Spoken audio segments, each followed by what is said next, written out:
Well, today marks the triumphant return of the Breach series of special op missions. And today we find ourselves in the mountains of Japan. So once again, it's time to sit back and relax with your favorite drink, my dear friends, and listen.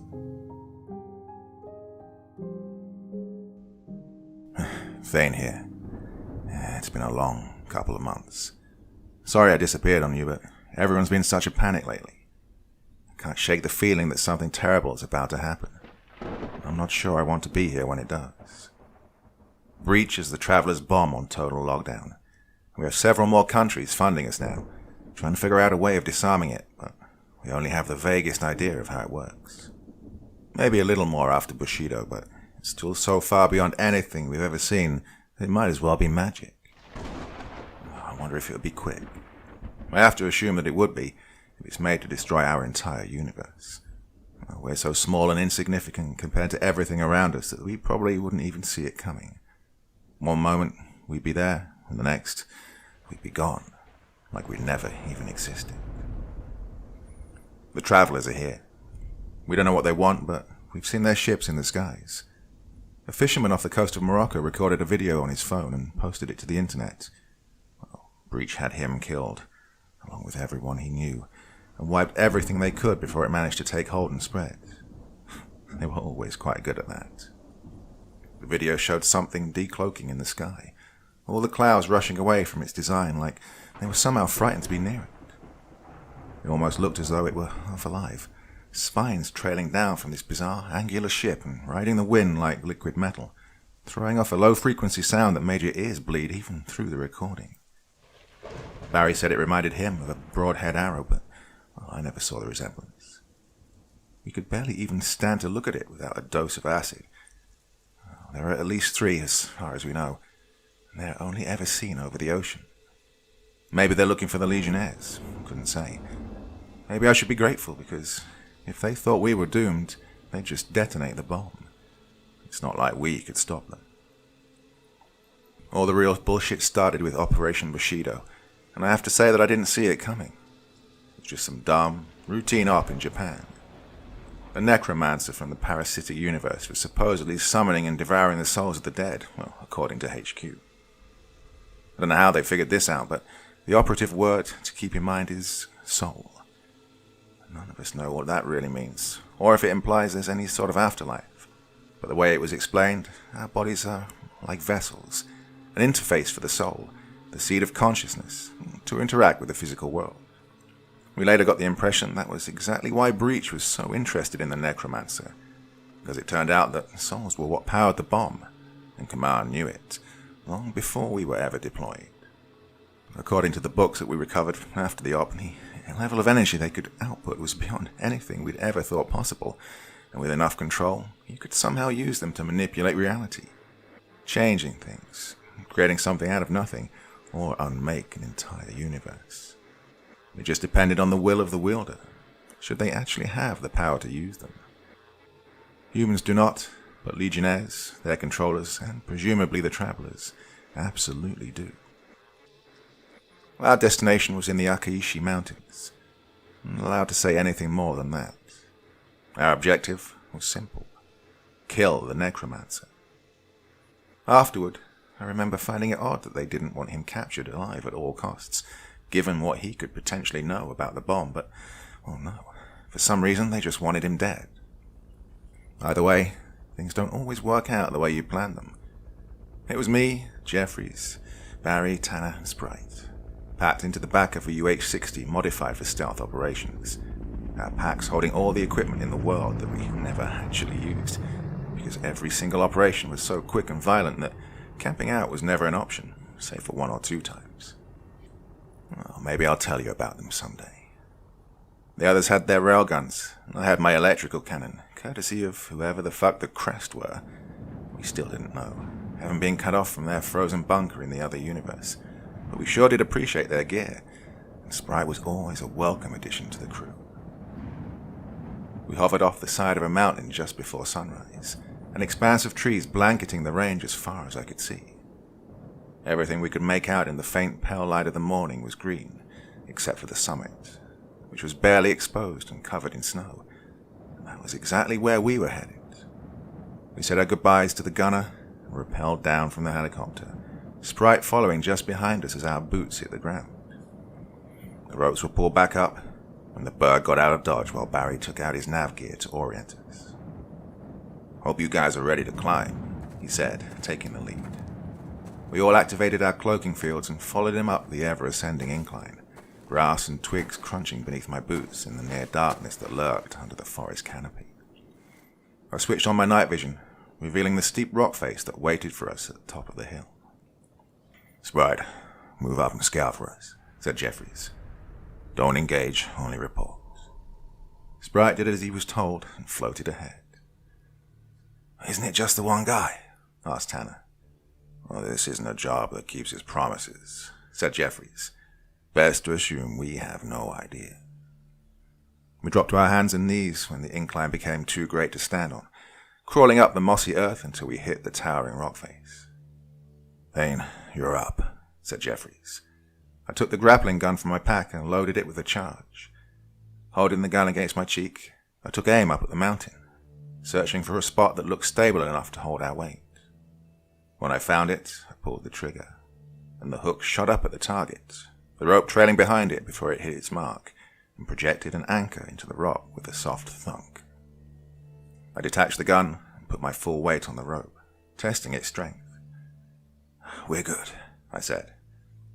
"Ladies first," said Jeffries, nodding at me. "Yes, sir," I said, grinning inside my mask. I pulled myself up onto the rope and attached it to my pack as a precaution, letting the strength of my exoskeleton carry me as I quickly climbed 30 feet up the rock face and set down on the broken ridge that flanked the mountain, the sparse few trees jutting out from the mossy cavities that lined the entire way up. "I'm here," I called. Sprite beeped an inch away from my face, nearly giving me a heart attack. I could never see him like our own cloaking fields. I gave him a pat as the others slowly followed, making their way up to us.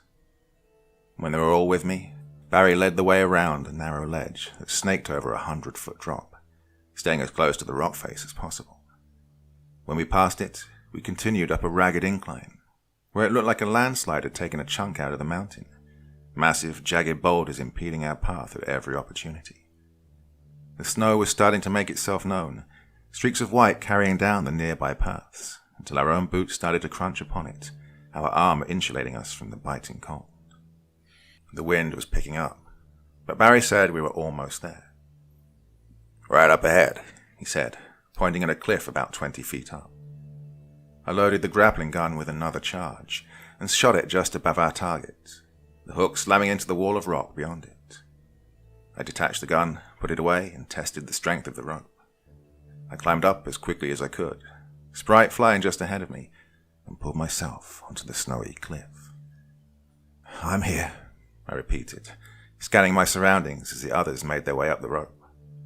We were getting closer to the summit, the ledge winding up into a narrow rocky path obscured by 2 columns of stone that almost appeared to be man-made. It was getting brighter out, and the sun would soon follow.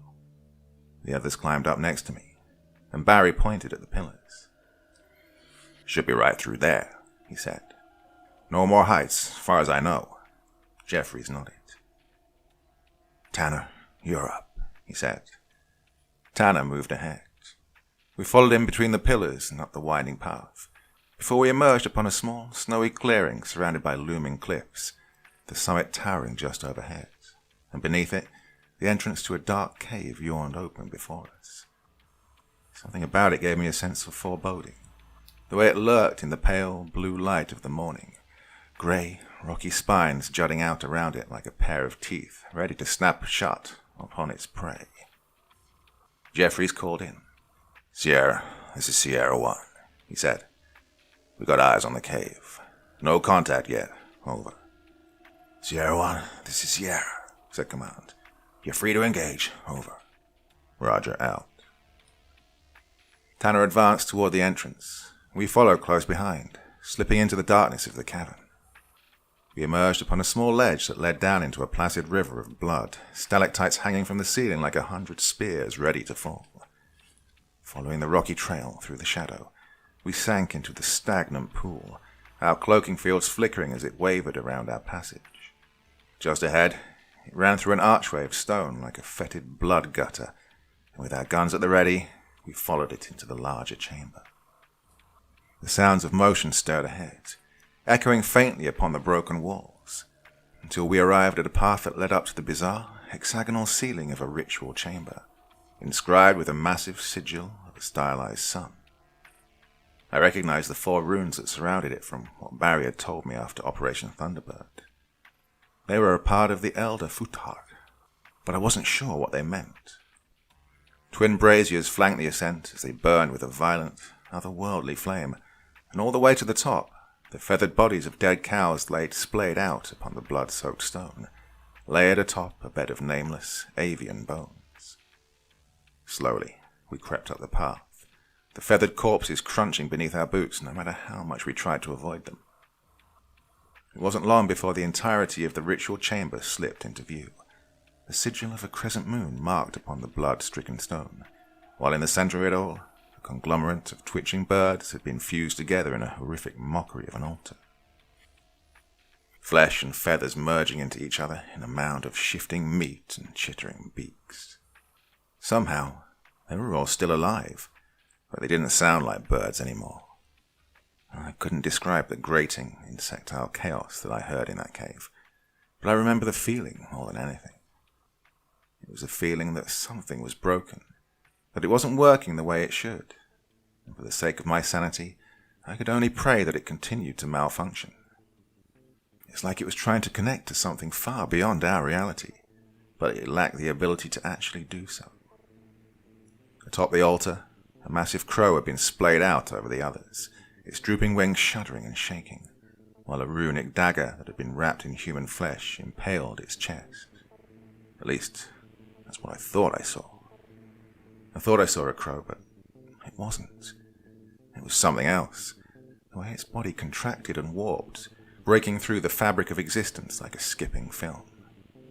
The guise of the crow was what my mind applied to it, to shield me from the horrifying reality of its true nature. The air warped around it with a gravitational lensing like it was struggling to implode into a black hole, but was prevented from doing so by the dagger that bound it, and standing directly behind it was our target, the alleged necromancer. He was clad in the armor of a samurai, surrounded by the bookshelves of a small study, tables of alchemical ingredients scattered around him, and his assembly of hanging, rune-marked scrolls. He didn't seem to notice us standing there, even with all the noise that we'd inadvertently made. That or he just didn't care. I raised my weapon, aiming at him alongside the others, yet something about him bothered me. He seemed old and frail, weakened by age, but he moved with a strange sort of jittering swiftness that almost frightened me, scanning his open books with a look of despair and frustration. "Tanner, take him out," said Jeffries. "Yes, sir," said Tanner, bracing himself next to me. A deafening bang echoed through the chamber as he pulled the trigger, and the necromancer snapped to the side faster than I could perceive, dodging the projectile entirely before it harmlessly exploded against the wall behind him. He looked in our direction, trying to see us through our cloaking fields. "Who goes there?" he called. "Weapons free," said Jeffries. The others opened fire on the man, who miraculously dodged every shot, flickering and weaving from side to side in a sudden blur, like he was moving faster than the speed of sound. Bracing my gun against my shoulder, I pulled the trigger and launched an electrical shockwave that caught him off guard, slamming into him with a shuddering boom and knocking him back against the wall. His skin was blistered, and he grunted with pain, but he was otherwise unharmed by a shot that would have utterly disintegrated a legionnaire. "Cease this futility at once," he snarled, his eyes locked upon our position. A slug from Barry slammed into his chest, denting his armor and temporarily winding him, but he quickly dodged the barrage of the others, carefully advancing toward us as he bobbed and wove through the onslaught. "I said, cease," he repeated. I was about to fire another shockwave, when Jeffries decloaked and raised his hand, signaling for us to stop. The necromancer paused in his advance, eyeing us with curiosity. "Who are you? "What is this world?" he asked, his voice deep and weathered. Nobody answered. "Why does the conduit stutter in this place? I have slain a watcher by the teachings of Borgeth, but I fail to even hear his whispers." "We were sent here to kill you," said Jeffries. "Any idea why that would be?" I looked at Jeffries, unsure of his motivations. It wasn't like him to potentially endanger us for the sake of his own curiosity. The necromancer studied us carefully, examining the shifting outline of our cloaking fields as though attempting to determine our numbers. "The Astral Lords," he said. "They sent you, didn't they? Are they so vindictive that they would follow me to another world? All I want is to live my life by my own rules. Is that so much to ask?" "I have no fucking idea what you're talking about," said Jeffries. "Who are you?" The man looked at us with confusion, as though perplexed by the response. "I was a paladin of the Astral Lords," he said, like he was explaining a well-known fact that we should somehow be aware of. "You don't know of whom I speak. Where am I?" "I think he got cut off," said Barry, deactivating his cloaking field. "He's from another universe, right?" He turned to the necromancer. "You probably found your way here and got stranded like the Legionnaires." "What?" said the man. "I don't understand. Legionnaires? What business do the Darklings have with this world?" "But why would Breach want him dead?" asked Tanner through our radio. "He's an obvious asset." "Unless this place is beyond the Lunar Fortress," said the man, seeming to understand something that was known only to him. That understanding quickly faded to a creeping, existential horror, his eyes widening with absolute fear. Stuttering beneath his breath, he pulled the knife from the bizarre crow that laid atop the altar. We all raised our weapons in alarm, aiming at him, but he only laughed in utter bewilderment before beginning to remove his armor. "You are afraid of me?" He began to hastily carve an intricate runic symbol into his own chest with the blade. Jeffries started to speak. "What are you?" "I'm destroying my soul," said the man, finishing the symbol and beginning to work on several others. "The truest gift that Borgeth ever granted me. If you're smart, you'll copy these marks and follow in my step, because if the Ascendants and their Darklings capture you, you will wish that death was the greatest of your concerns. I know that you don't understand the dangers of my world, but trust me when I say that the cessation of your existence is the only merciful path you can take." The man plunged the dagger into his chest, and the runic markings flared with a ghostly light. Twitching and convulsing, he collapsed to the ground before falling completely still. He was dead. I was utterly lost, still unsure of what to make of the situation. "Objective complete," I said, deactivating my cloaking field alongside Barry. Jeffrey shrugged, still confused and alarmed. "Where's Sprite?" asked Barry. The rattle of gunfire suddenly echoed through the cavern, coming from back near the entrance, and then it stopped.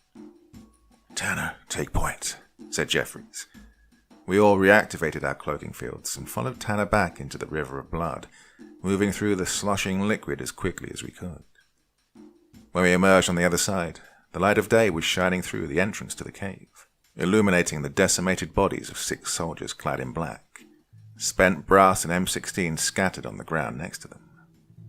They had been sliced apart by laser fire, their wounds still glowing and wisping with smoke. Sprite decloaked nearby and beeped. Jeffries chuckled and gave him a pat. "What do we got here?" he asked. I knelt down and unmasked one of the soldiers, revealing the lifeless face of a bearded, middle-aged man. His skin was carved with bleeding runes, not too dissimilar to the ones from the Legionnaires, and even in death, he radiated an aura of utter insanity. His arm, however, had a patch that I recognized. "Prometheus Mandate," I said, pointing at it before crawling to my feet. "Oh, this is bad," muttered Barry, wandering out into the daylight at the snowy entrance of the cave. A bullet exploded against the nearby rock, and Barry hit the ground for cover. the report of the gun echoing through the distance a second later. He swore, scrambling back over to us as the sound of a helicopter passed overhead. Jeffrey switched on his radio. "Sierra, this is Sierra 1, he said. "We got hostile contact at our position, Prometheus mandate. At least one sharpshooter to the east and a bird overhead. But we don't have a visual. Requesting immediate evac. Over." "Sierra 1, this is Sierra," said Command. "Has the target been neutralized? Over." "Affirm. Over." "Acknowledged. Evac is inbound. ETA 3 minutes. Stay in cover and clear snipers with your drone. Over."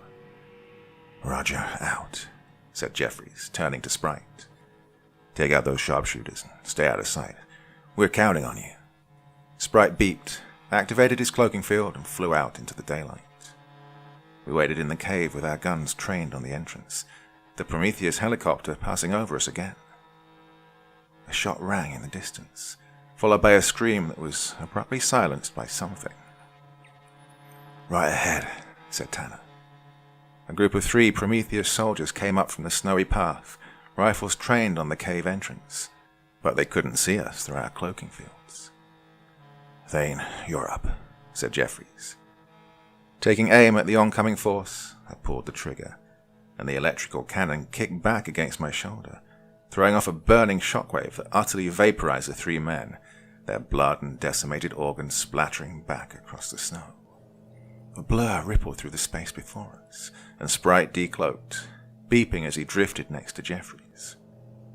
The sound of a jet engine began to roar in the distance, until a sonic boom cracked overhead, and a deafening explosion shuddered through the air. Flaming debris ricocheted across the snow outside, raining down from the sky while the sound of another helicopter started to get closer. "Sierra 1, this is Sierra," said Command over the radio. "Evac is at your position. Over." "Sierra, this is Sierra 1. Roger, we're moving up. Out," said Jeffries, waving us onward. Tanner took point, his railgun trained on the path while a modified UH-60 hovered above us, the M240 gunner throwing ropes out of the side before opening fire on something we couldn't see. Spent brass raining down from the sky as gunshots rattled through the air. I slung my weapon onto my back and took hold of a rope, quickly ascending alongside the others before pulling myself up into the helicopter, the deafening shots of the machine gun booming right next to me. 2 bullets clinked against the side of the aircraft, and I peeked over the edge, where I saw a fire team of Prometheus soldiers taking cover behind the 2 man-made pillars, several of their number laying dead in the snow.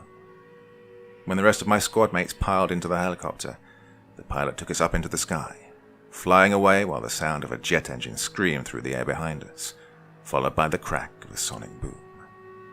I looked back, just as the aircraft's payload detonated alongside the mountain in a cascade of thundering explosions, streaks of fire and debris pluming into the clouds, while the cliffs dislodged in an avalanche of rock, incinerating any remaining Prometheus soldiers.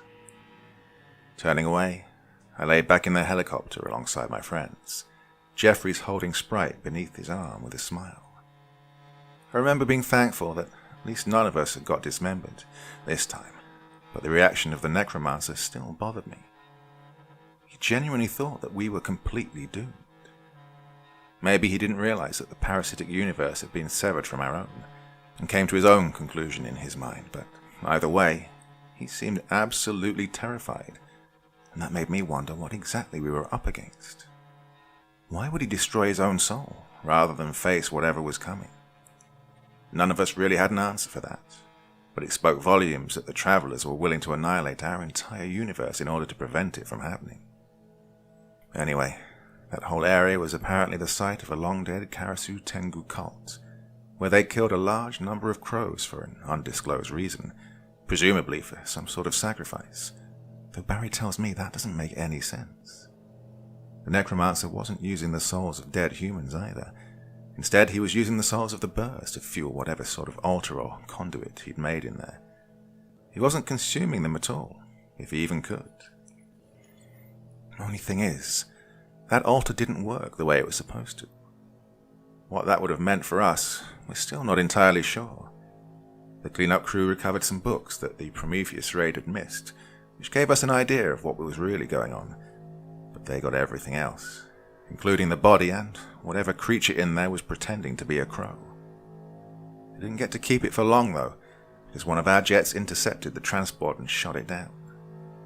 The only thing that survived were a couple of chunks of the necromancer, but the runes he had were lost. All we know is that they were linked to the entity known as Borgeth, the blindfolded horror show that we had encountered back in Operation Osiris. The books claimed that it ruled over a race of occult practitioners known as warlocks in a frozen wasteland called the Stygian Reach, and we assume that these warlocks were the flying, hooded creatures that nearly killed Jeffries. The Darklings that the necromancer had mentioned, on the other hand, were likely the Legionnaires and their controllers, the latter of which he referred to as Ascendants. But there was no mention of either in any of the books, nor anything about the Astral Lords or the Lunar Fortress. Something of particular interest, though, was the blood of the necromancer. According to Barry's contacts in medical, if you injected it into living tissue, it would heal pretty much anything. Cure cancer, diseases, injuries, you name it. Except a couple of days later, it would turn you into something. I never saw the creatures that came out of those experiments, but they apparently all resembled birds in the loosest possible definition of the word. The most dangerous variation happened when you injected an actual bird with it, which resulted in a fourth-dimensional monster that could fly through walls like they were air. I'm told it disassembled several researchers before they finally figured out how to kill it. We don't know how the necromancer managed to tolerate the blood, but we're guessing that's what gave him the ability to dodge bullets, given that he wasn't actually eating the souls he collected. Another fun but comparatively useless discovery was the violet fire that burned inside the cave. You could spread it onto anything that would normally catch fire, but it would take thousands of years to actually consume its fuel, and was resistant to things like water and wind, so in the ideal environment, it would burn forever. It was maintained by a swarm of highly efficient, self-replicating organisms, but they didn't fully inhabit the third dimension, so our ability to study them was limited. We don't know what Prometheus' interest in the operation was. They never attacked one of our squads before, in the entire history of Breach, even after we'd killed plenty of them. They knew they couldn't stand up to us, so they must have really wanted something out of that cave. Just yesterday, Barry had a theory that we were sent there to kill the necromancer so that Prometheus couldn't capture him alive, but we're still not entirely sure why we wouldn't want him alive as well, unless the knowledge that he possessed was somehow too dangerous to remain in the world, no matter who had control of him. Even still, now that we know what powers the bomb, he could have at least helped us disarm it. Then we wouldn't have to worry about it anymore. And isn't that what we want? Anyway, we've been on temporary lockdown at HQ for the time being, and all our resources are going into finding the travelers, and whatever it is they're doing back here. Prometheus has been moving out into the open as well. A lot of chatter on the dark websites, but we can't decrypt their codes yet, so we don't know what they're planning. They're gearing up for something, though, and their numbers are a lot greater than we gave them credit for. We don't have any operations in the pipe, but all the guys say hi, including Sprite, and I'll let you know if anything happens. That's if it doesn't make it to the news channels first. Until then, stay safe, and if you see something moving under a family member's skin, kill them and burn the body. They are not the person you remember.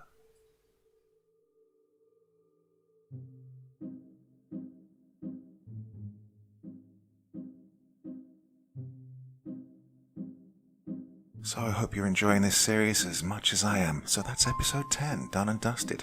Taking me quite a while, I know, but I'm trying to do these serials on a Sundays, and I've just started so many of them. It takes a while to get back to the ones that I like the best. Well, I like all of them, but I have a special soft spot for Breach. Well, that's episode 10. 3 more to go. Okay? You up for them? I hope so. Well, that's enough for me, but I will be back again tomorrow. Not quite sure what with, but please check out the community tab on the channel. I've been asking questions, what kind of stories do you want, and your response has been overwhelmingly fantastic, so thanks for that. Well, enough for me for one evening, but back again soon. Till then, sweet dreams and bye-bye.